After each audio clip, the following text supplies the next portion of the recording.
Hello, আমি পৃথ্বী।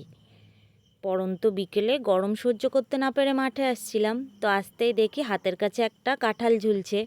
তারপর দুপাশের পাট গাছ আর মাঝখান দিয়ে একটা সরু রাস্তা ধরে চলে আসলাম মাঠে।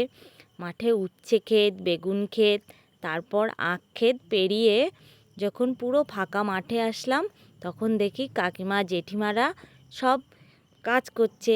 কেউ ঘাস কাটছেন, কেউ ছাগল চড়াচ্ছেন, আবার কেউ গল্প করছেন, আবার কেউ কেউ তো হাতের কাজও করছে, ফুলের মালা গাঁথছে, আর বাচ্চারা ছাগল নিয়ে খেলছে, আবার কেউ কেউ ঘুড়িও উড়াচ্ছে। তো আমাদের গ্রামের দিকে প্রচণ্ড গরম পড়লে আমরা এরকম বিকালবেলায় মাঠে সবাই চলে আসি, বেশ ভালোই লাগে। আর দেখুন পুরো বাগানে লেবু ভর্তি। লেবু গাছের মালিক কিন্তু এখানে থাকে না, যে যেমন পারে লেবু ছিঁড়ে নিয়ে চলে যায়। আর আমার মা দুটো কুকুরকে আদর করছে। তারপর সন্ধে হয়ে যাচ্ছিল বলে বাড়ি ফিরে আসলাম।